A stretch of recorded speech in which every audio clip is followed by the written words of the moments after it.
Olá, tudo bem? Bem-vindo ao canal Viver de Renda. Se inscreva no canal, deixe seu like, compartilhe com os amigos. Sou Cláudio Faleiro, formado em administração, consultor de empresas, investidor na Bolsa desde 2006. Criei o canal em julho de 2020. Mais de 1.200 vídeos aqui gratuitos para você. Maratone todos, desde julho de 2020. Por que isso é importante? Porque os vídeos eles se conectam, eles falam entre si. Assuntos que eu falo hoje fazem referência a coisas que já foram ditas anteriormente. É como ler um livro. Se você pula as páginas, você vai perder o fio da meada, não vai entender toda a história, entendeu? Então faça isso. É um investimento que você faz no seu crescimento pessoal, profissional e financeiro. Não tenho dúvida disso. Aqui eu compartilho experiências, coisas que eu aprendi. 30 anos como consultor de empresas, trabalhando para a alta administração de grandes empresas, diretoria, presidências, conselhos de administração. 15 anos como investidor em bolsa, então erros e acertos, tudo isso eu disponibilizo aqui. Conto como eu quebrei na bolsa, como eu cheguei ao meu primeiro milhão, meu segundo milhão, lições que eu aprendi no mercado imobiliário, lições como empreendedor em outros setores, tudo isso eu discorro aqui e comento os meus grandes aprendizados. Coisas de cursos relacionadas a cursos que eu fiz com Jim Collins, com Michael Porter, Rancharan, né? Diversos eventos que eu participei, com Jack Welch, que foi presidente da GE, considerado o maior executivo dos Estados Unidos durante muito tempo, empresas que eu tive a oportunidade de conhecer, de entender o seu racional, Embraer, Disney, a própria GE, enfim, tudo isso é um conhecimento acumulado que eu estou disponibilizando aqui. São os meus diferenciais, as coisas que eu acumulei como experiência, como vivência, e aqui estou oferecendo a vocês gratuitamente. Nos acompanhe também no Instagram Viver de Renda Canal e no nosso outro canal aqui do YouTube, o Café com Ações. Uma reflexão de início de tarde, né? Qualquer caminho que você escolher provavelmente será longo e cheio de altos e baixos. Então escolha aquele que lhe traz mais alegria e faz você se sentir mais vivo. Uma ótima reflexão da atriz Hilary Swank, atriz norte-americana. Os caminhos são longos. A vida, em tese, ela demanda um tempo para que a gente possa chegar até o dia da nossa despedida, o dia da nossa morte. Considerando isso, se o caminho que você escolhe, ele naturalmente é um caminho longo e que nós vamos ter altos e baixos, assim como a bolsa, né? A vida é muito parecida com a bolsa, como o mar, né? Com suas ondas, sobe, desce, é assim a vida, gente, é assim. Então, escolha coisas que tragam para você alegria, que deem a você o sentido da vida, isso que é importante. A Hilary Swank está completamente certa na sua reflexão. Eu penso assim também, assino embaixo do raciocínio dela. Vamos começar esse vídeo com uma reflexão que eu gostei muito que o Breda fez semana passada. Uma regra não falha: se odeia o capitalismo, há grandes chances da pessoa ser improdutiva. Normalmente, quem produz muito mais do que ganha, aquele que poderia se dizer explorado, é justamente quem pede mais liberdade, menos impostos e mais capitalismo. Simplificando, a soma do que todos ganham é igual à soma de toda a produção. Se tem gente que ganha mais do que produz, é porque tem gente que ganha menos do que produz. Vou repetir. Se tem gente que ganha mais do que produz, é porque tem gente que ganha menos do que produz. Apesar de todos os dados provando o poder incomparável do capitalismo para melhorar a vida humana, justamente aqueles que sugam a vida de quem produz ainda fazem malabarismos retóricos para criticar justamente o sistema que lhes permite viver como reis. São os especialistas. Olha eles. Como a Ayn Rand bem observou, o capitalismo não criou a pobreza, ele herdou a pobreza. Ayn Rand, excelente escritora, viu? Vale a pena conhecer. Comece pela Revolta de Atlas. Super indico esse livro para a sua leitura e para a sua libertação mental, para você sair da sua prisão e poder voar. O capitalismo não criou a pobreza, ele a herdou, disse Ayn Rand. A pobreza é o ponto de partida. É na escassez e na miséria que a vida começou. É na escassez e na miséria que a vida começou. Na maior parte de nossa história, a imensa maioria da população estava mergulhada na pobreza. O cidadão típico sempre viveu em condições de extrema miséria. Somente no século XIX, no Ocidente, que a população começou a ter um mínimo de condições de vida melhores, a desfrutar de bens e produtos que jamais puderam anteriormente. O que mudou para que isso acontecesse? O capitalismo. Produção, empresas, lucros, liberdade, trocas comerciais voluntárias, livre otimização de habilidades entre as pessoas. Isso tudo chama-se capitalismo. Isso é a razão de nossa transformação. No entanto, muitos especialistas criticam o capitalismo por ele não ter radicado totalmente a pobreza. É aquela turma que olha e vê o copo meio vazio. O grande crime do capitalismo é ser o sistema que mais gerou prosperidade no mundo. Certa vez, eu vi um especialista dizendo que o capitalismo produz pobreza. Parece sedutora essa ideia, para quem odeia o capitalismo. Pobreza pode ser definida como ausência de riqueza. Se o capitalismo produz pobreza, isso só pode ser na base do confisco de bens e propriedades de alguém, tornando-o pobre. Um pobre que foi produzido pelo sistema. Ora, os únicos que podem tomar algo de alguém à força é o bandido fora da lei e o Estado dentro da lei, via os impostos. O curioso é que normalmente o especialista que diz que o capitalismo produz pobreza é o mesmo que defende o Estado gordo e passa a mão na cabeça de bandido. De onde vem a produção? Quem confisca a riqueza alheia?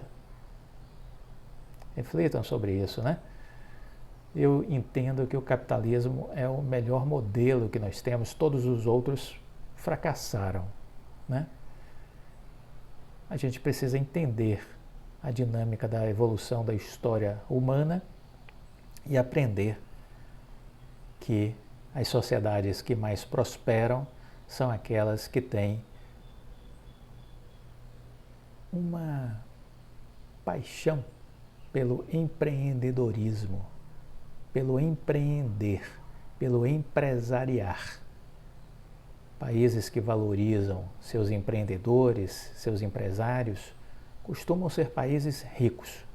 Aqueles que os recriminam, aqueles que os condenam, que os tentam depreciar, são os países medíocres, são os países pobres, no eterno em desenvolvimento. Então, é preciso refletir sobre isso e passar a dar o valor que o capitalismo merece. Precisamos mudar, porque isso é uma coisa forte na sociedade brasileira. Muita gente tende a criticar o capitalismo por um discurso ideológico bolorento, ultrapassado, baseado na ignorância, na estupidez e na burrice. Aí o Breda citou duas frases de ninguém menos do que Albert Einstein, que dizia: especialista é alguém que lhe diz uma coisa simples de maneira confusa, de tal forma a fazer você pensar que a confusão é culpa sua. E aí ele finalizou com uma frase do George Bernard Shaw, que disse assim: o especialista é um homem que sabe cada vez mais sobre cada vez menos. E por fim acaba sabendo tudo sobre nada. Maravilhoso. Muito bom. Mas deixemos os especialistas quietos, né? E vamos para outros assuntos. Me chamou a atenção a semana que passou de que algumas empresas anunciaram, né, dividendo recordes em 2021 e essa mesma matéria dizia que a Vale se tornou novamente um destaque mundial.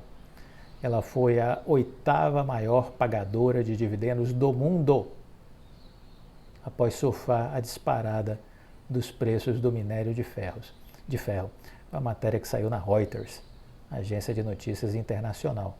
Empresas brasileiras distribuíram dividendos em valor recorde em 2021, puxadas pela Vale, oitava maior pagadora do mundo, após surfar a disparada dos preços do minério de ferro, segundo o relatório da gestora internacional Janus Henderson Investors. Empresas do país distribuíram um total de 25,4 bilhões de dólares em dividendos no ano que passou, ante 9,4 bilhões de dólares no ano de 2020. O valor foi o terceiro maior entre os emergentes, atrás de China e Rússia. O Brasil representou mais da metade do crescimento nos mercados em desenvolvimento, que somaram 164,4 bilhões em 2021, também recorde. Mais da metade, hein, de crescimento, do crescimento dos mercados emergentes. Do total distribuído, no Brasil, quase metade, 12,4 bilhões de dólares, veio da Vale. O número foi o segundo maior valor pago por uma empresa de mineração em nível mundial, sendo batida apenas pela BHP.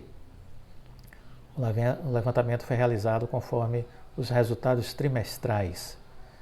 A presença da Vale no top 10 de maiores pagadoras segue tendência vista em todo o mundo, já que as mineradoras, junto com os bancos, foram os maiores impulsionadores do crescimento no valor recorde de dividendos globais em 2021.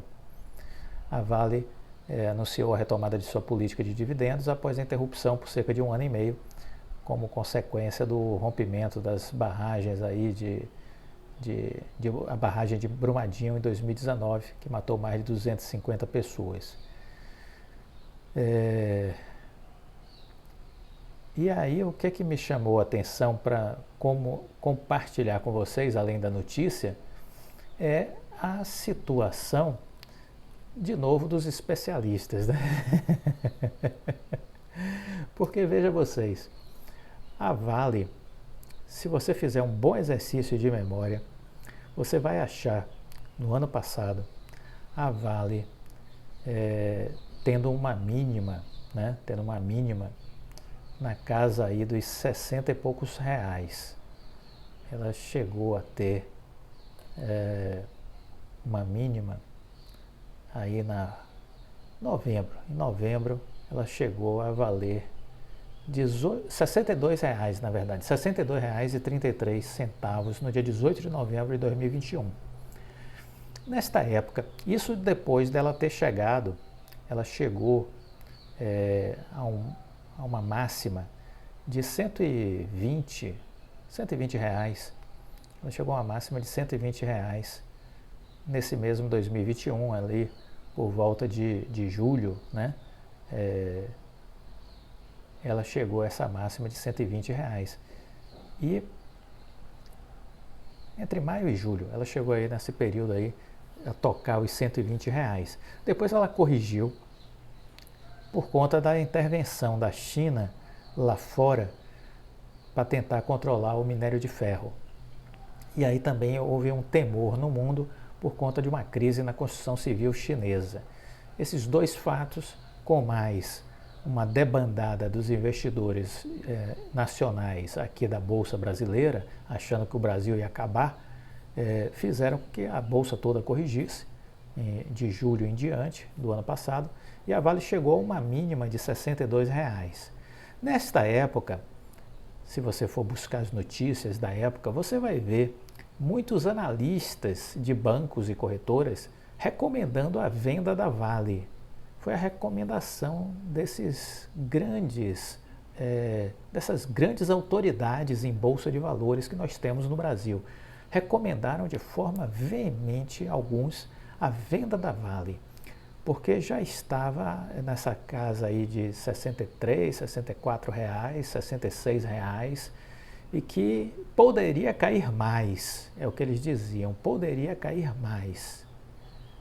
E talvez alguns inscritos aqui do canal, se você fez isso, comente aqui, sem nenhuma vergonha, por favor, comente se você vendeu a Vale com o preço abaixo de R$ 70 reais.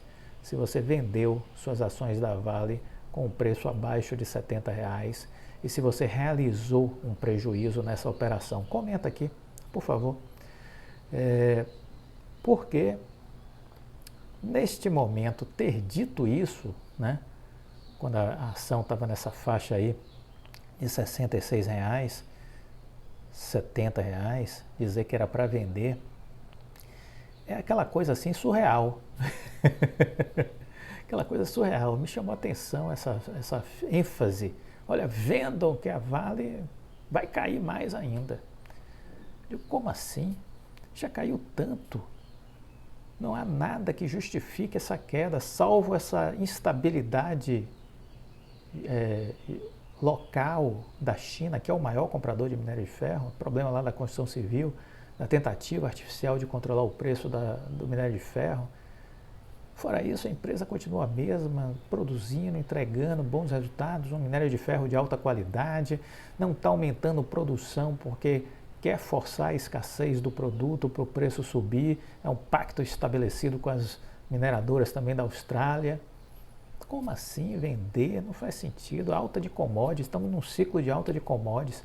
São aquelas coisas que as pessoas afirmam e que a gente não consegue entender, né? Não consegue entender. Quem não se apavorou e tinha dinheiro, eu conheço gente que tinha dinheiro e comprou mais Vale.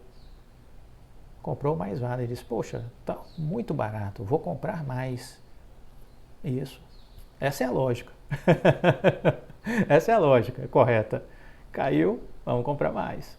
A empresa é boa? Os fundamentos são bons? São. Compra mais. Sim, claro. Essa é a medida correta, inteligente a ser feita. E aí quem fez isso, né, surfou aí depois a recuperação da Vale. Que no dia de ontem, na segunda-feira agora, já estava em R$ 105 na segunda-feira. R$ 105. Então é isso. Investimento de longo prazo é saber fazer boas escolhas, escolher empresas boas, olhando para o longo prazo e saber fazer entradas adequadas, boas entradas. E quando é que acontecem as boas entradas? Quando corrige, quando há correção. É aí que tem ponto de entrada. Sempre que tiver a correção, é aí que está o ponto de entrada, gente. Vamos entender isso? Comprar na alta não faz sentido. Compra na baixa. Compra na baixa. Boas empresas. Boas empresas. Na baixa. Pronto. É isso. Não tem mistério não. Difícil às vezes levar para a prática, né? Que aí tem outros componentes que a gente precisa trabalhar. Da experiência, do conhecimento, do equilíbrio emocional, controle de estresse, de ansiedade. Outros fatores. Entender o macroeconômico, entender a empresa, estudar a empresa para tomar decisões. Decisões inteligentes. Não se esqueça, estamos anunciando nosso programa de mentoria individual e em grupos de até 4 pessoas. Se tiver interesse, na descrição do vídeo tem aí os nossos contatos, seja por e-mail ou pelo direct do Instagram. E a nossa seleção de empresas. Ano de Copa, temos a nossa seleção, venha fazer parte dela. R$ 15 por mês, R$ 180 a assinatura anual. E você vai ter um estudo que eu faço para mim, que eu vou agora compartilhar para este clube VIP de pessoas que quiserem ter acesso ao meu racional ao longo de 12 meses.